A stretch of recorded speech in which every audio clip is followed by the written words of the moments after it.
everyone. I am Mahdi Qudsi. I am an economist from the Vienna Institute for International Economic Studies. Welcome to today's seminar with the title Bargaining for Trade When Exporting Becomes Detrimental to Female Wages. Today's presenters are Patrik Tingvall and Josefin Videnord. Actually, this is the first set of seminars in international economics that is organized by the Vienna Institute for International Economic Studies and in cooperation with the European University Institute. Also, in cooperation with, as before, in cooperation with Research Center in International Economics. In the new format of these seminars, we intend to invite presenters as well as a discussant for the paper to discuss the paper. Therefore, here today we have a discussant for this paper, which is Federica Di Pace from the OECD. Actually, the reason behind these seminars in international economics is to have a forum for presentations and discussions of the current research findings in the field of international economics, which could be under different subcategories of international trade or trade policy, foreign direct investment, and international migration. So in the new format of the seminars in international economics, we intend to have 30 minutes allocated to the presentation of the main paper, and then 15 minutes for the discussant to discuss the paper and give comments. And of course, at the end, we will have a Q&A session in which we will collect your questions, and then the presenters and maybe the discussant could address your questions as well. So in total, we will have about 1 hour to 15 minutes seminar. And in addition to that, I have to inform you that this session will be recorded, and we will upload its recorded video on our YouTube channel, on wiiw YouTube channel. And of course, you can find the slides of the presenters and the discussant on the website of the event, so that anytime you would like to go back to any slide, you can do it on your own computers. Then, of course, I need to mention that after this event, we will send you an email. We will send you an evaluation form so that we can have your feedback about these seminars, or even the topics that you would be interested more to see and to hear in the future. So please give us your feedback. Then, in order to introduce, actually, the first thing that I need to introduce is the co-host of this seminar, which is Fabio Santaramo, who is from the European University Institute. And we are trying to host the new format of seminars in international economics jointly with EUI, meaning that we would like to reach out to our joint network so that we can invite as many people with many and diverse ideas and papers for you. Then Patrik Tingvall is the chief economist at the National Board of Trade in Sweden. He's also a professor of economics, and he serves as an affiliated researcher at the European Institute of Japanese Study at the Stockholm School of Economics. His research is focused on international trade, foreign direct investment, and economic growth, and he publishes his papers in academic journals regularly. Josefin is a PhD candidate at the Department of Economics, Uppsala University, and she also works as an analyst at the Swedish Agency for Growth Policy Analysis, Growth Analysis in Stockholm. And Federica is an economist at the OECD, the Economics Department of OECD, and she holds a PhD from the Queen Mary University of London. She has worked on labor and international economics, and she is currently at the Israel-Slovak Republic desk of the OECD Economics Department. There was also one disclaimer that I would like to announce it here, that everything that is discussed here is the opinion of each of us, and it does not reflect the opinion of our employers. And that is also for Federica, that is employed in the OECD. So after this introduction, I would like Josefin to present the paper and to share the slides with us. The floor is yours. Yes, thank you. I will let Patrik start while I share the slides. So go, Patrik. Yeah, thank you so much, Mari. It's a great honor to be here. Before we hand over to Josefin, let me just give you a brief introduction. What led us to this paper? You can save the screen saving, Josefin, for a few minutes. This topic about trade and gender, we kind of bumped into this a couple of years ago, and this is the third paper on this topic. And the introduction that led us to this topic was very much the paper by Böhler et al., where they highlighted the need of job time flexibility and how that can vary across men and women, and which in turn has an impact on the gender wage gap.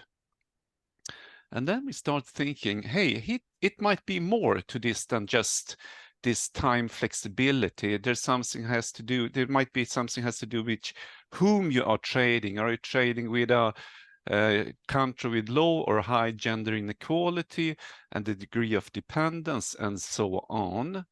So what we have been doing previously is one study where we study if the gender wage gap in foreign affiliates in Sweden, and we see how that relates to the gender wage gap in the home country. That is to say, do they export their domestic gender wage gap to their affiliates in Sweden? And then we did another paper where we looked at Swedish multinationals, and then we focused on Estonia. We had a research project that was targeting Eastern Europe to some extent. And then we asked the question, Sweden is, by the way, the single largest investor in Estonia. So there we asked the question, the Swedish firms that had a large share of their employees in Estonia, which is a high wage gap country, and Sweden is a low wage gap country, will it impact the domestic gender wage gap in Sweden? And yes, it did. We found some dependence, that firms with a high dependence on the high wage gap market of Estonia, they had a relatively high wage gap in their Swedish affiliates as well, or in the Swedish headquarters, sorry. But then, of course, we bumped into the paper by Federica about their gender wage gap paper, and they had this about differences between low white and blue collar workers. And I think we already started with this paper when we found their paper. I don't remember the timing exactly, but we have a previous studies on something called the contract intensity, where we discuss is derived from Nunn 2007, when he finds that some goods, for trade to take place, the exporter and importer needs to interact and meet each other and talk. And this contract intensity varies across goods, but the key point, to some extent, the buyer and seller need some kind of interaction. And then there's another literature on how women and men communicate and how they negotiate. And the result, this kind of different literature suggests that, well, men and women, then they differ in how they negotiate and how we establish relations. And then we were thinking, well, if you are trading with a foreign firm, a foreign actor, then this how you communicate might be especially important in these distant relations. So that led us to the paper that we're going to publish to talk about today, about where we try to find out how is this contract intensity linked to the gender wage gap and exports. So we try to bridge all these ways that men and women negotiate or communicate with the need of different goods for exporter-importer interactions for trade to take place in the first place. And this led us also to suggest that different types of workers, salespersons and others, well, should be more affected by trade than other workers in a company that are not engaged in trade activities directly. And that's kind of the background to the paper, that's the idea. And since Josefin, it's much more fun to listen to, I hand over the word to Josefin. Thank you, Patrik. Yeah. I'm sure you could have talked for 30 minutes, but I'm happy you left some time for me. No, so this is a paper by Daniel Halvarsson, Olga Lark, Patrik Tingvall, and me. So me and Patrik are here today to talk about it. I just want to advertise that Olga is on the job market this year, so keep an eye out for her. She's also interested in the same topics as me and Patrik. So I'm going to present our paper called Bargaining for Trade, when exporting becomes detrimental to female wages. And why should we care in the first place about closing gender wage gap? That's the first question. Well, we know by now that closing gender wage gap will increase productivity and growth. I guess you all have seen these numbers from people estimating that world GDP will grow by that many billions if we close gender wage gaps. And since there are still large gender wage gap also in high income countries, this is something we need to focus on from all sides of the economic literature, basically. And I think gender has been kind of neglected in international trade.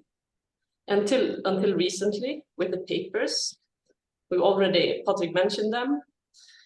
So there's still limited evidence and very diverging results on the link between exports and the gender wage gap.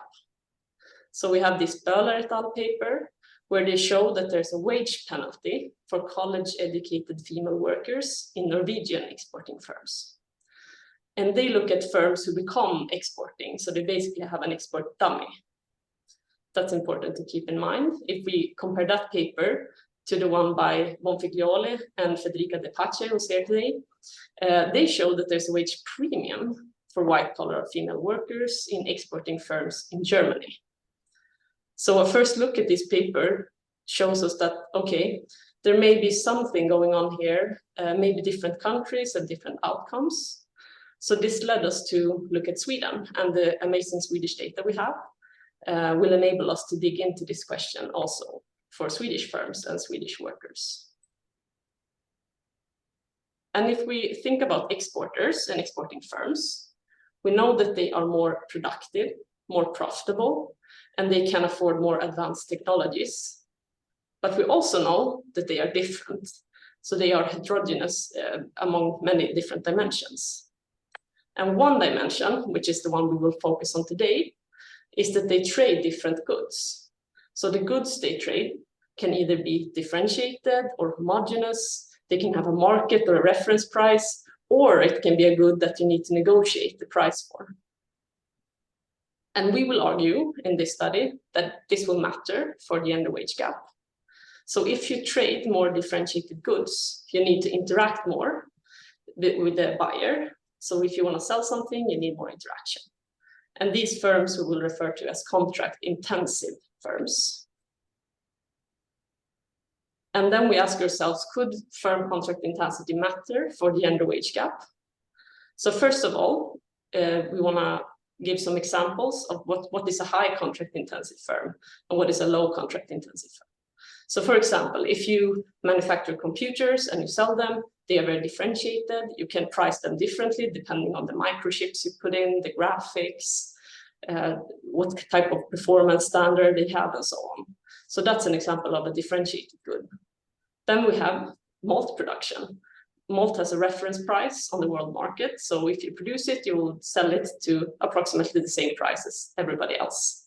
You don't need to negotiate much when you find your buyer.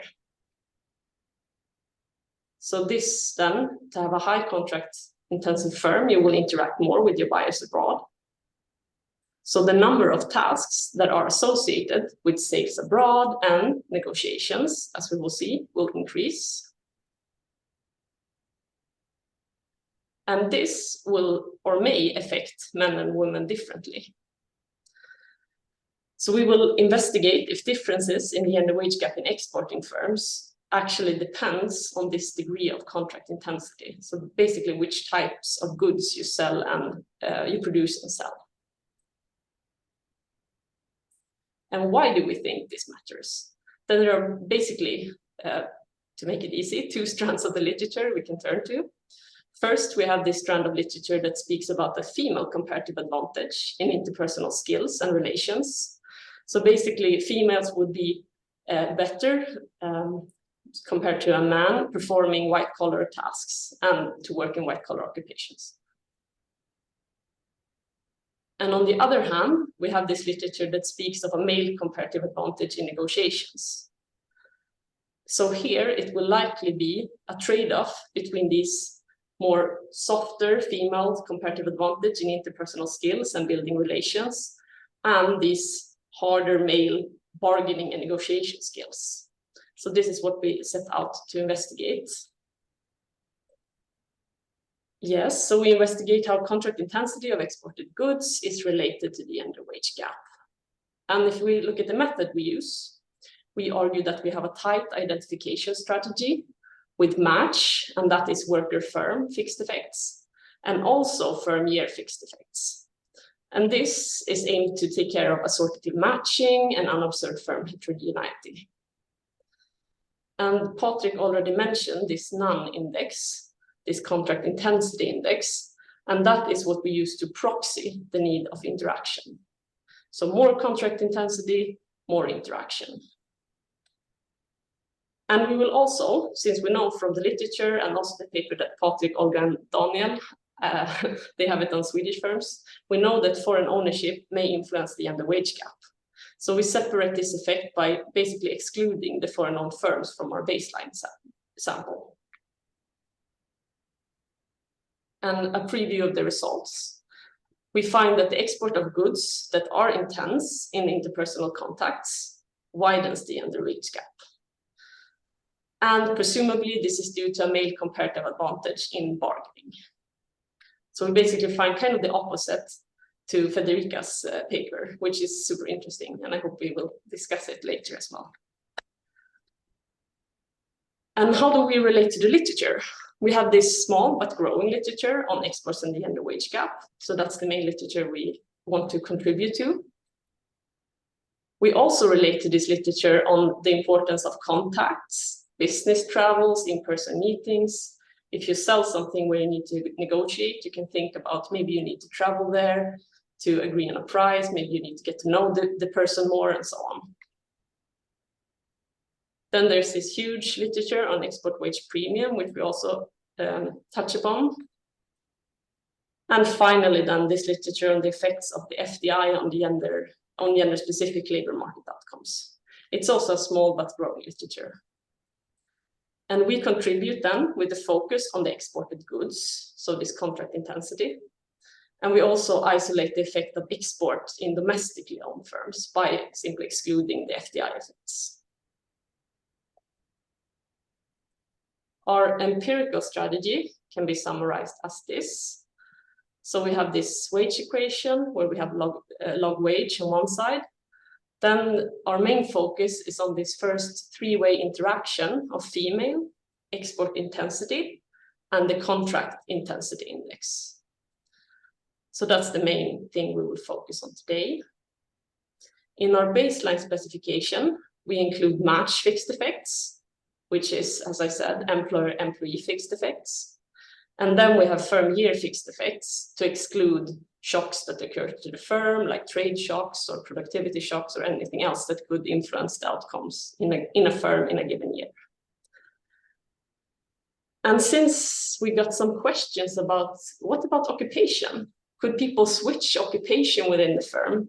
And is that what is leading to this gender wage gap? So men will switch into occupations where they earn more, and over time this will lead to a wage increase for them compared to the female workers. So due to this, we made two extended specifications. One, where we look at firm year and occupation fixed effects. So it's kind of a three-way interaction of the fixed effects. And then we took it even further and included these match times occupation fixed effects. to kind of force people to stay within the same occupation, within the firm over time, to make sure that it's not switching occupations or a shock hitting a particular occupation in the firm in a given year that's driving our results. I think this occupation effect is a part of the aggregate effect. So in our baseline sample, we won't use these, but it's still good to see, is there anything left if we exclude the effects possibly coming from occupation? Data, I can't say it's standard since I'm not just talking to Swedes, but in Sweden, this is kind of a standard data set. We have this matched employer-employee data covering the years 1997 until 2015 from Statistics Sweden. And to that data, we add the export data, so goods customs data, also from Statistics Sweden. There are some cutoffs, so the firms exporting very small numbers aren't in there. And we match this to this non-industry level contract intensity index. And the definition there, how do you measure contract intensity then? It's the fraction of differentiated goods, neither sold on an organized exchange nor reference priced. So that's the definition from NUN about what is contract intensity. Okay, big jump here to the main results. So this is the main results from our investigation. If we focus first on column 1, you can see that we are not using this three-way interaction. Here we are just trying to see. So I got some Zoom message here. Okay, here we're just trying to see if there's any effect of export intensity on female relative wages. And if we discard this contract intensity dimension, we find that if export intensity would go from 0 to 1, so basically if the firm goes from selling nothing abroad to selling everything abroad, the female relative wage would fall by approximately 3%. And this finding for Sweden is comparable to what Böhler et al. Find in their Norwegian paper. So it's not very surprising, given that Sweden and Norway are neighboring countries and to some extent pretty similar. So that's a good sign in a way that we find a number that seems plausible. And then moving to column 2, which is our baseline specification. Here we add this contract intensity index and this three-way interaction term. And we find that it seems to be a negative effect also, dragging down the total effect. If you work in a more contract intense firm, the gender wage gap will grow more. So I won't interpret the magnitude here. I will go to the next slide with a marginal effects plot. But just you can look at the sign and also see that the effects are all statistically significant throughout this table. In column 3, we add these extended specifications. So in column 3, we add the firm times year times occupational fixed effects. And although the magnitude of the estimates decreases, goes slightly towards 0, there's still a significant effect left. And the same in column 4 when we add this even more restrictive model where we have match times occupational fixed effects on top of the firm year occupational fixed effects. We still find a negative impact on female relative wages from export intensity and contract intensity. So let's move on to this. Here is a marginal effects plot of our main results that we saw in column 2. So on the x-axis, we have the contract intensity index, which goes from 0 to 1. But as we can see, no firms have 0 contract intensity and no one has 1 either. And if we look at the mean value of the contract intensity index, which is around 0.54, we will find this estimate of that around 1.6% decrease in female wages if export intensity would go from 0 to 1. So that corresponds to our estimate. We can jump back. That corresponds to this female times export intensity measure of minus 0.016 that we see here in column 2. And then we have this negative slope. So the impact of contract intensity widens the gender wage gap. And if we interpret it here on the extreme, where the contract intensity is at its highest, we can see that export intensity going from 0 to 1 would lead to a negative impact on female relative wages of around 5%. So that's the extreme case. Okay. What about if we look at different groups? Are some groups more affected than others? And we can divide the sample based on education, where we can have college-educated workers in one group and not college-educated workers in another. And we can also divide the sample based on occupation. We have white-collar occupations and blue-collar occupations. So this table summarizes the findings from that exercise. So in column 1 and 2, we have this education cutoff. And then in columns 3 and 4, we have the occupation cutoff. And if we look at college versus no college first, we find that there are pretty similar effects. It does not seem to matter a lot if you're college educated or not, how it impacts the female relative wage. But on the other hand, if we focus on occupation, this effect seems to be only present among the white collar, the people working in white collar occupations. And that's also interesting and also further speaks to the theory about this bargaining or negotiation power. Maybe the blue collar workers, they are involved in producing the goods, but they are not so involved in the next step when you need to sell the product and target your buyers abroad, for example. I will click on this. Here we divide the white collar occupations further into different categories. And here we can also see that it seems to be managers, sales workers, and maybe also the tech workers to some extent that are hit the hardest by this. So female managers, that's the largest effect. Then we also have a kind of similar magnitude for sales workers and slightly less for tech workers. And we find nothing for support workers based on the contract intensity index studies. So managers and salespersons seem to be hit the hardest here.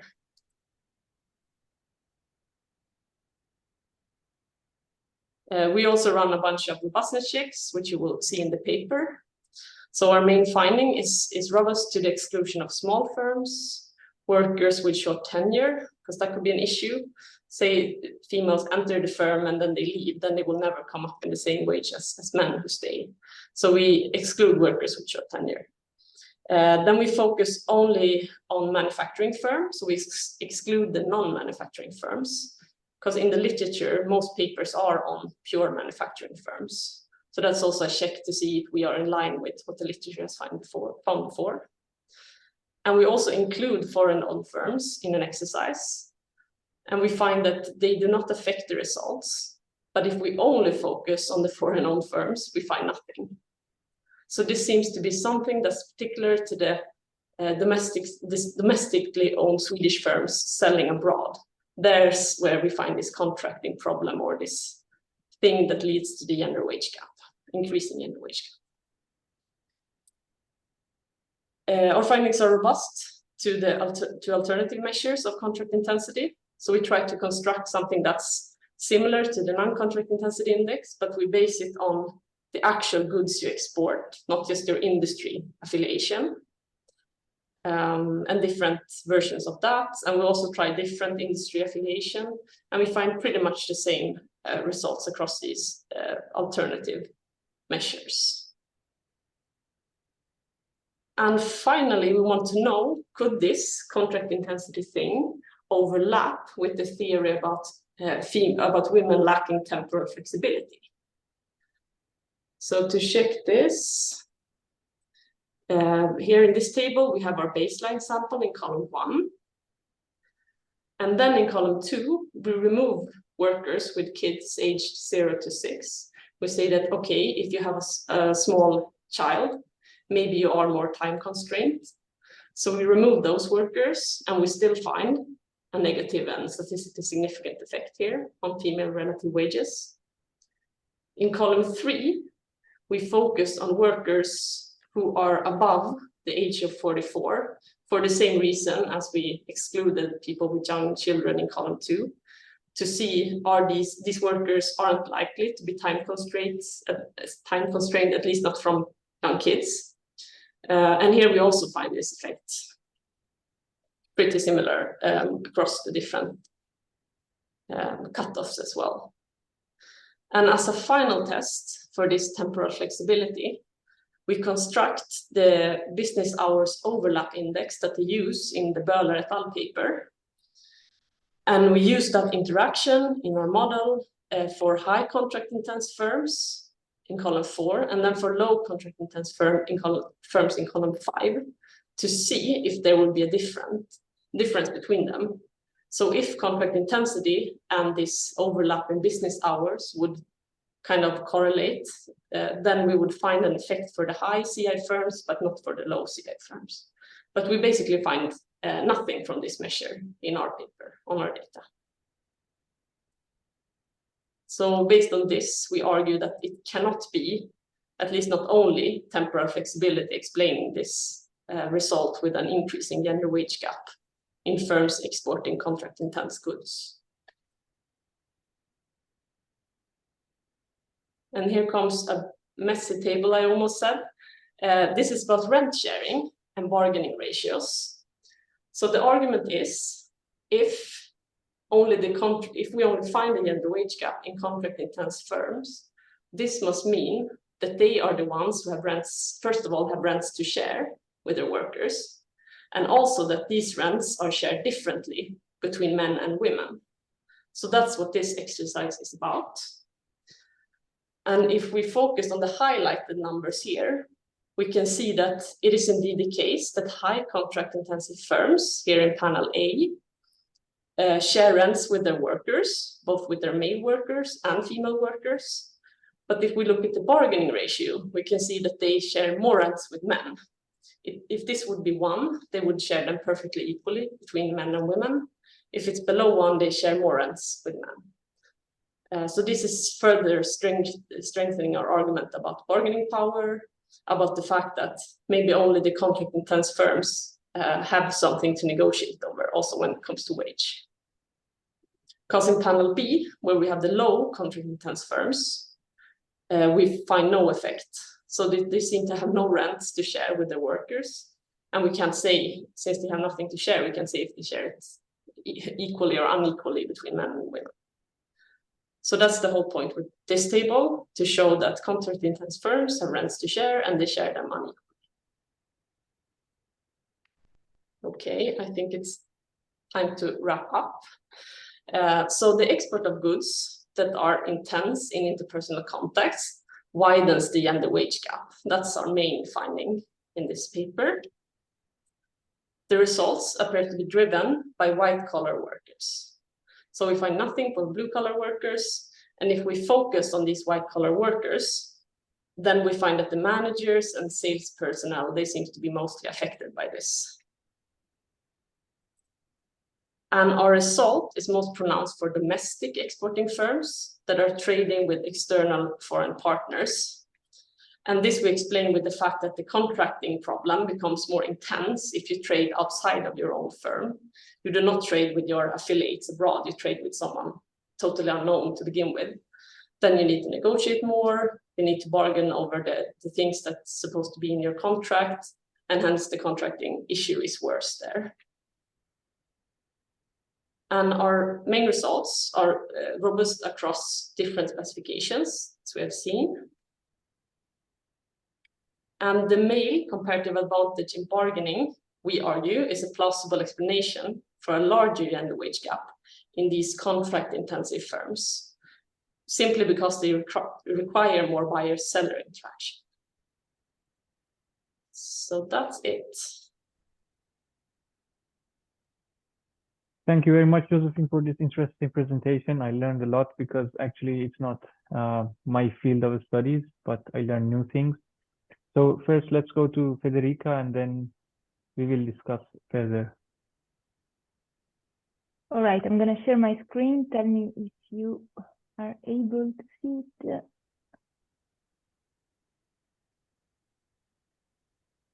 Yes? Okay, yes, we can see. Perfect. Okay, first of all, thank you very much, Josefin. This was really nicely presented, clear, and as I said in the beginning, I'm a really big fan of your work and the paper in particular. So I'm going to try to just very briefly summarize your findings and then try to kind of question what I think it could be dig a bit more in the paper. So basically, I totally agree with the motivation. The paper is a response to really interesting and important both economic, concerns in economics, but also in policy. So basically, the rise in income inequality associated to globalization, so international trade, and also persistent gender wage gap between men and women.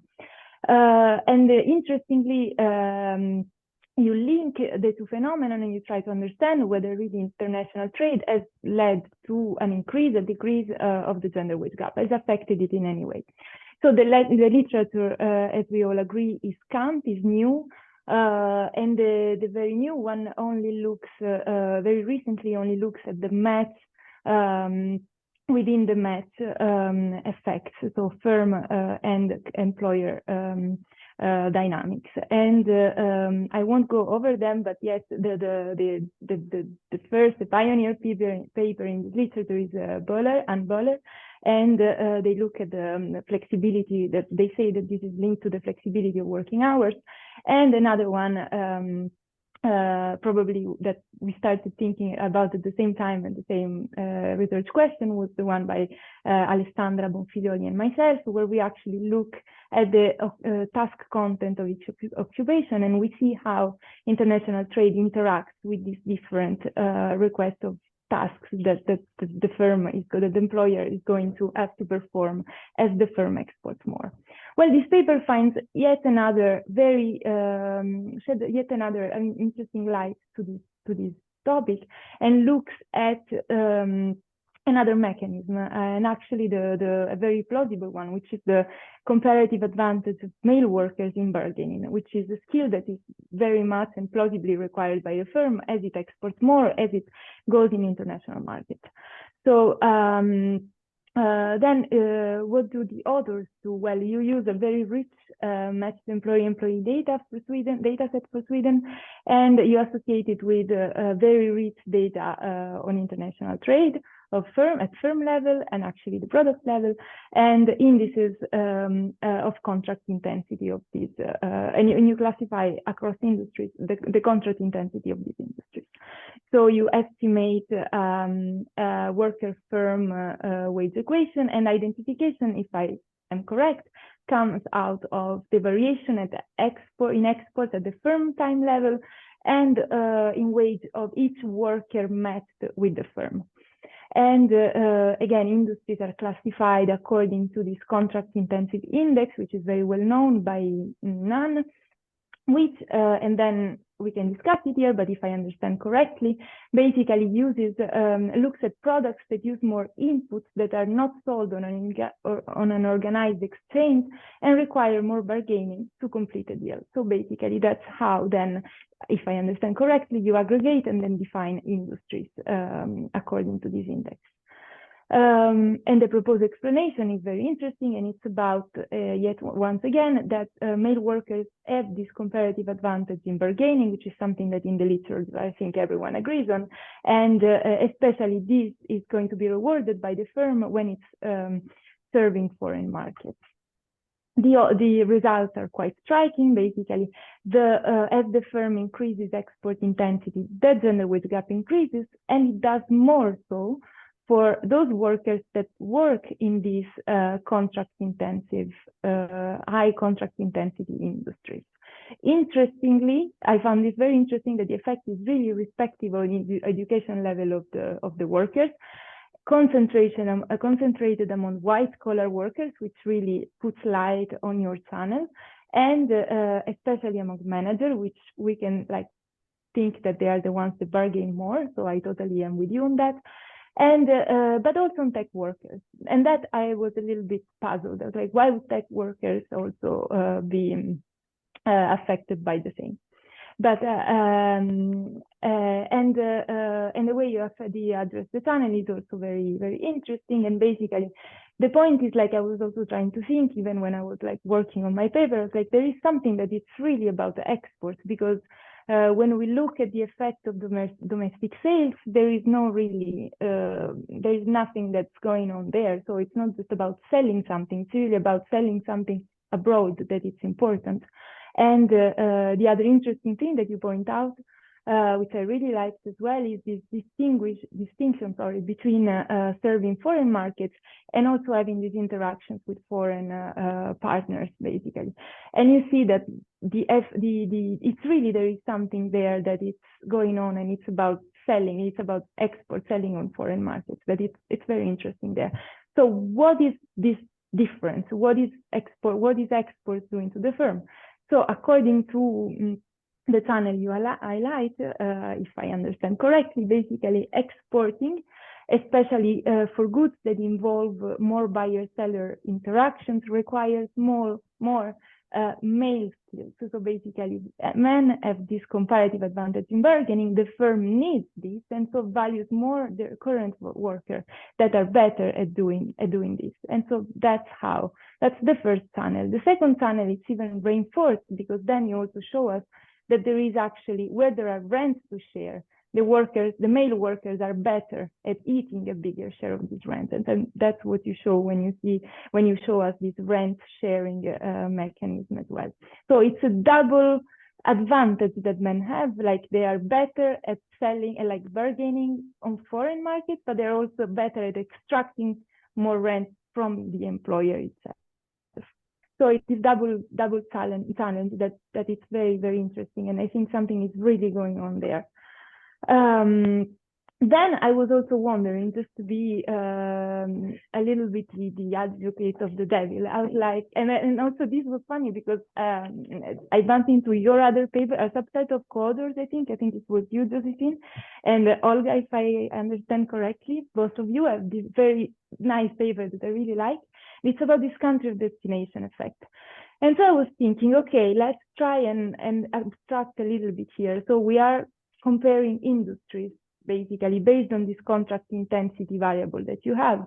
And then I was wondering whether, like, what if actually the mechanism that is going on is slightly different? And it's not really about bargaining, but it's more, let's call it discrimination. But it's basically, okay, so we can think that Sweden is exporting more goods in terms of where it has a comparative advantage. And we can think that there are those goods that where it requires, like, whether they require more more bargaining, let's say, more that are more in contract intensity, so that they have, because they have more institutional quality, so they export it to other countries which do not have this comparative advantage. So they export it to countries with low quality of institution, let's say, that happen to have more gender inequality. So basically, could this be also something that explains your mechanism? And then in that case, can we show, like, basically, can we prove that it's not that channel that is also playing a role in these results? And also the other thing that made me wonder was like, okay, but if I really read this definition of this index, I have the impression that it's mostly about the imports that the firm, that the input. So basically, the bargaining would be important, vis-a-vis the supplier of inputs that are not sold on organized markets, and not necessarily the exports of the firm. So that was also another doubt that I had when I was reading your paper, but it's just about how, I mean, we define this contract intensive variable characteristic of the firm. And I think that also while you were now discussing, and it's something that I haven't really put in the slides, but came out right now, could also be that, can we really rule out the channel of temporal flexibility, in the sense that we rule it out because of the 0-6. So we say that, okay, women that have no kids between 0-6, they also experience the same the same, let's say, effect, the same results also for this type of women. But then if we think that maybe having a kid, even if it's older than that, just having a kid, let's say below 18, what happens to the women that have no kids at all? Maybe that's the result old as well, because we can think that maybe having to work in these firms that have to export more, this requires traveling more, and maybe having a kid that is even 10 years old can actually be a problem for them, and this could drive the results as well. So, and then just to conclude, I think that this identification of the channels is very important, because then it could also shed some light of what could be policy answers in this way. So if we think that the main channel is bargaining, then how could we set up policies that reduce this gender wage gap? And in that case, the thing that the main two policies that I could think of would be the implementing more training activities in these international firms, or a pay transparency mechanism and pay and equal pay audits that would actually reduce these gender wage gap in these type of firms. But then if we think that other channels could play a role, for example, this country of destination effect, then maybe improving rule of law, which is difficult across trading partners, could be the answer. So I think that really identifying the channel is a really key useful question, also for not only for our purpose but also for policymakers. That's it. Thank you very much, Federica. Actually, it was an excellent discussion, and I learned now that it's a very good thing to have a discussion of the paper in addition to the presentation of the paper, because it gives us two different angles, and I learn much more in this. So let's open the floor for discussion. First of all, if you have any comments or questions, please go ahead. Patrik, if you do. And for the other people who are listening as attendees, they could also ask their questions in the Q&A session, and everyone can see the question, and then we can also respond. Patrik, would you like to? Yeah, first I would like to thank you for Federica for wonderful comments and ideas. First, just a kind of clarification, I don't know how to put it, but I mean, this field that we are working in is so new that we haven't really find all the pieces of the puzzle of what makes up the gender wage gap. So the stage we are in right now, I would say, is to find the pieces of the puzzle. And the next step is to find out which pieces are really important. So we are just very at the beginning of this journey, I would say. And then I would to add one thing that we have not really talked about, but it relates to the non-index, because it's actually about goods. And the first about guest is on the import side, but if the importer has to talk with the exporter has to talk with the importer as well. So it goes kind of both ways, but it's only defined for manufacturing goods. And we know by today that women are much more well represented in the service sector. If you look at Swedish data, just the number of jobs supported by exports, the number of jobs supported by service exports is greater than the number of jobs supported by goods exports. So we think the increase in service trade, and where we have a greater number of women represented, and maybe we have more female gender norms in that sector, we might find different results for services. And what we have been looking at a little bit is that this is just at the experimental stage, but having a greater look into, because what I think is that some kind of goods and maybe some services in particular, they may benefit from the female wage of establishing relations, and other types of good, like the hard manufacturing industrial good, might be more male dominated. So these results that we see here, I don't think we can transfer them by automatically to the service sector. I think that's an interesting avenue for future research. And I mean, it's in the service sector where we see the great productivity increases and increases in trade and increases in employment. So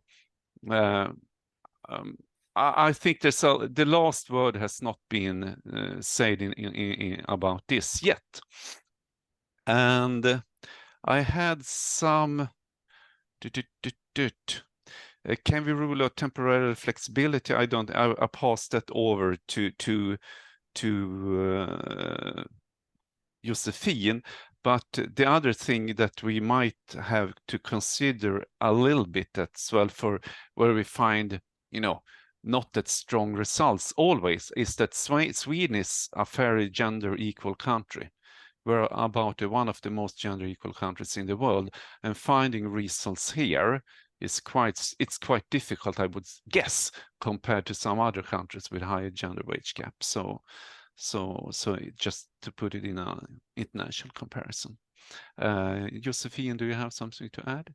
Yes, I'm really happy you mentioned the paper Olga and I have written about discrimination. So basically in that paper, we look at if the destination, so who you export the good to, if that matters for the gender wage gap in Swedish firms. So it's a similar setting, but we, instead of looking at the type of good you export, we look at who's the one who receives these goods, what's the gender norms of that country. And there we find this channel, a quite striking effect, that if you export to a gender unequal country, it will spill back to how you set wages within your firm, and the gender wage gap will increase. And in that paper, we actually take this contract intensity channel into consideration in one of the robustness checks we do there. And we find effects from both of these channels. So I would argue that we can't say that it's just one of the channels, kind of like Patrik mentioned, like pieces of the puzzle. So there could be different channels leading to this increase in gender wage gap. The measures are, of course, not perfectly correlated either. So I guess we need, in the future, when we know more, models where we can include a lot of these things we think may influence the gender wage gap in exporting firms, and see which one is the most important one, and so on. So, but that paper is also, I recommend it to anyone interested in this topic to look at Olga's and my paper. Yes. And then about temporal flexibility. I know we at some point included also people with kids age up to 18, and I think we find, very similar.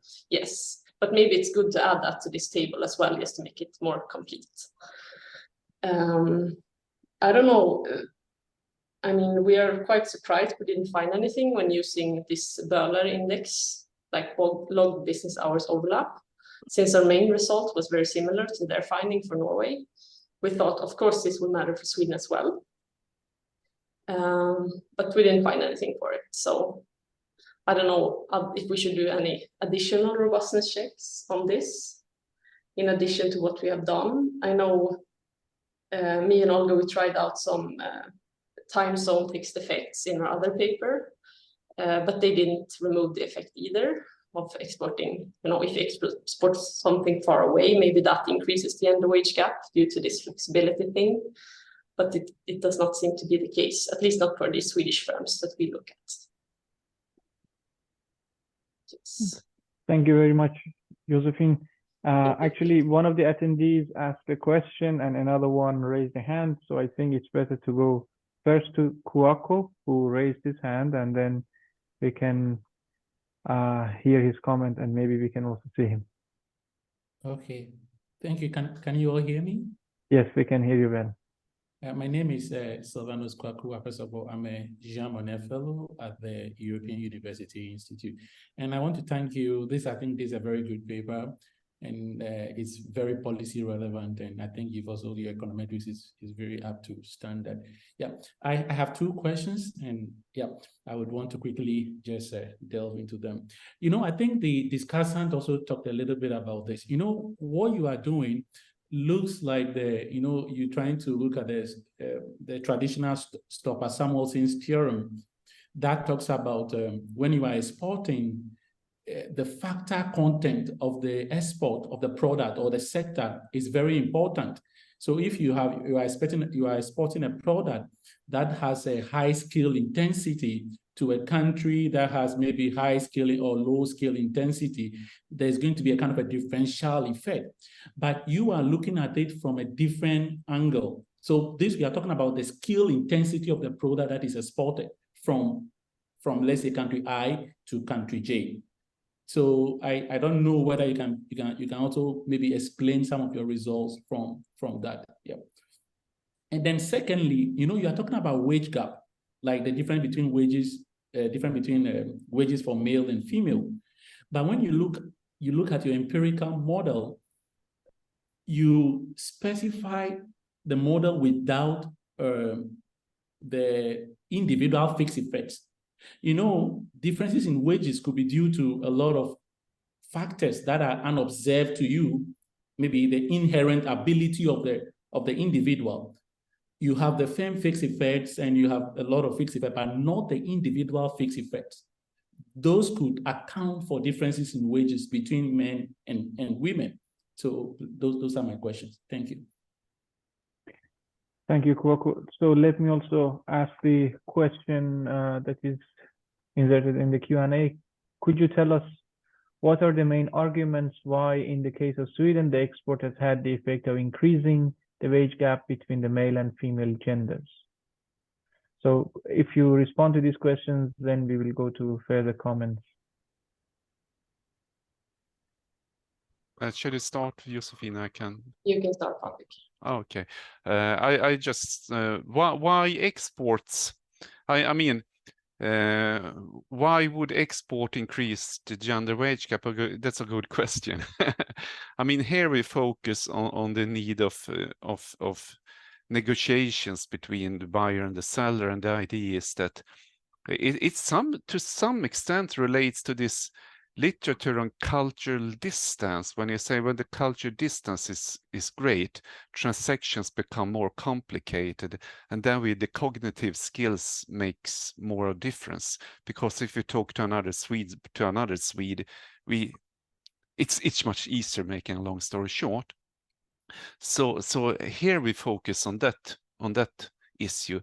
But as we've been talking about a little bit outside of our paper, is that after all, Sweden is a low-wage country, so other factors might be that if you're heavily related on exports to a country with a large gender wage gap, that having close interaction with countries with a different gender wage gap and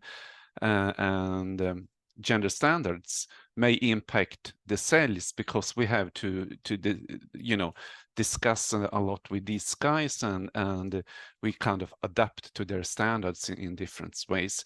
So there's tons of different channels, and we try to isolate one little piece at a time, and there might be interaction between different pieces, and we don't know really which piece that is the most important one at the moment. So I think we are at the baby stage by now. So, but it's from my personal experience, doing things that we don't know yet in the literature, it makes it so much fun to explore it, because we don't have this highway to follow.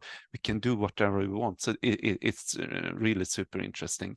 I think I lost the other questions. I forgot about them. So I'll pass off over to Josefin, and I might fill in when my memory comes back. I remember one more question, at least, about the individual fixed effects. And that's actually included in these match fixed effects. So that's individual I working at firm J and a fixed effect for that match. And in addition to that, we also include some controls for individual characteristics. They do not matter whatsoever, but we simply included whatever we could find, basically, to try to make this as convincing as possible. But don't worry about the individual fixed effects. They are in there in our model, included in the match estimates. That's the answer to that. So I also think that individual fixed effect would be perfectly collinear with the male and female fixed effect. So if you include the individual fixed effect, the female and male fixed effect would be excluded automatically. But I just wanted to mention that your paper helps a lot in understanding of the wage differences and wage gap, because it's not only firms that give different wages to their employees because they are of different gender, but it's also exporting activity that may matter for this kind of gender gap. So your paper helps a lot on the understanding, but still there are lots of things that are missing, and I think your paper opens the Pandora box for many other unknowns. Why men should have better ability to bargain? Why should men have more abilities in bargaining with different countries with different culture that have less straightforward contractual rules? And because of that, I think what should be added, or what needs more emphasis on your paper, is the explanation of contract intensity. So for me, that is not aware of these things, that is not in this field, I didn't fully understand contractual or contract intensity until many points were discussed by you. So I think it's very important to show how contract intensity differs across sectors, and which sectors we are talking about. Are they very aggregated? Are they very disaggregated? Does it differ across importing countries that your exporting firms are exporting to those destinations? If that is the case, that needs to be highlighted. Specifically, that is related to what Patrik said, that the relationship between countries matter, and if this contract intensity is something that is determined by the country of destination. Then I go in line with what Federica suggested about the policy implications. So you show that there are differences. You show that there are serious differences that we are not still capable of understanding it. We are not able to, or at least the methodology that you proposed and you provided does not manage to explain why there is such a difference. And I think that was a huge difference of 10% or maybe 1% when I was seeing your results. So some discrepancies, some differences between people are natural. Yeah. So some people have a better communication skills, some people have better bargaining power, and they manage to even develop those skills over years and over time. Should we still give the same value of wage for different people who have different communication skills? Should the policy target those people who are earning less because they have tried less in improving their communication skill and bargaining power? So these are serious questions and serious which need serious discussion and policy implication that I think would be highlighted in your paper. Then I think Fabio would like to intervene and. Yeah, no, very briefly, I guess that we're gonna go to an end at 3:15 probably, if there is few more questions. But yeah, I fully agree with what has been said. So really very, very interesting to open the debate. But really, I would say that the mechanisms here are really, should be really disentangled more. I understand that's clearly that is the challenge. So why really a female is very different from a male intrinsically, not just possibly from a cultural point of view. I really like the idea of saying, okay, male may be better at bargaining or having interpersonal relations when it matters. But really, is that really linked to the genetics, let me say it this way, or is more that the way we develop then has resulted in some exposed evidence. So put in another way, it's really being female that matters, or is really the way the labor environment has worked nowadays, till now. And also this drives my other point. I would also do some check in terms of stability over time, because clearly there has been a lot of effort in closing this gap from many entry points. So is this really something that we observe across years very consistently or not? That would probably help. But I'll stop here because I think that if Madi agrees, we can have a very few minutes more, and then I'm gonna talk again for 30 seconds. Then there's also one comment by Jürgen, and I read it because it's better to be read, to be recorded in the video. I think that job tenure or the length of time an individual has been in a specific role can influence their pay level, separate from general work experience. I'm not sure if you account for that somehow, and etc. So yeah, let's hear also your responses, or even if Federica has any comment in addition to that, let us know. Should I say a few words and pass over to Josefin? Just to, to kind of wind back to this male and gender, male and women differences. I don't think for a second that men is overall, in all cases, better off when you start exports. I mean, if I and Josefin was working at the same job, I think quite many customers would prefer to have negotiations with Josefin before me. And so what we have tried a little bit, but I think the next step to take is to look further into some goods where we might have female dominated norms, where the female way of interacting is more highly valued than the male style. But the limitation here, as I was talking about before, is that we only have manufacturing goods. And the other dimension is that who are we selling to? It might be different if we're trying to export to a very, very male dominated country, they want to talk to a male, and whereas to other countries might be the other way around. So it's kind of this network between different industries, different types of good, and different types of countries we are interacting with. And within this puzzle, I think we will find, if we do it really, get into details, we will find differences where female probably benefits from exports. But I think there's a lot of quite much job left to do there. There was some more technical question. I don't remember what it was. Yeah, tenure. I think we did work a little bit with tenure, but I don't think it made any difference on the results. They were very robust with that respect. Josefin. Yes, with tenure, what we have included in the paper is this finding where we exclude people who have worked 3 years or less or something like that from the sample, to only look at people who actually stay at the firm across time. And our results are robust to that. And we also try to divide into more like granular tenure tracks, and we find like nothing changes. It seems to be very robust with respect to tenure. But that's a good point. I mean, it's definitely something that influences your wage if you stay within a firm across time.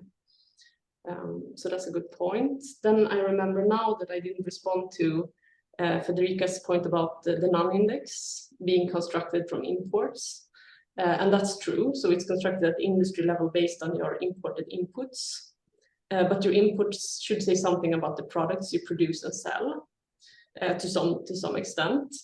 But actually, to control for the fact that it's based on the importing side, we construct this measure based on the goods you actually export. So now it's in one table of the paper where we have this export non-index. But to make it easy and also to address the literature, we use the baseline non-index as our main specification, just to make it, I mean, most people who are in this literature have heard about the contract intensity index. But we have also constructed it for the products you actually export and see that it holds for that as well. So it's a very good point, and definitely something a reviewer would point out to us at some point. Time. I think Fabio asked about, like, is this something that holds across time or not? The only check we have done based on that is that we split the sample into 97 until like 2006 or something, you know, to look at the earlier time period and later time period. And if I remember it correct, we find kind of similar results in that. But it would definitely be interesting to find, you know, to look more into the present times, to have data further than 2015. I'm not sure, Federica, if your data is for... Sorry, I can't hear you very well. Sorry? I didn't hear the question very well. What's your time period in your paper? It's also more or less like yours. It's like 1993, 2005. No, you are until 2015, if I'm not wrong. So yes, I'm a little bit earlier than that. Yeah. Yeah.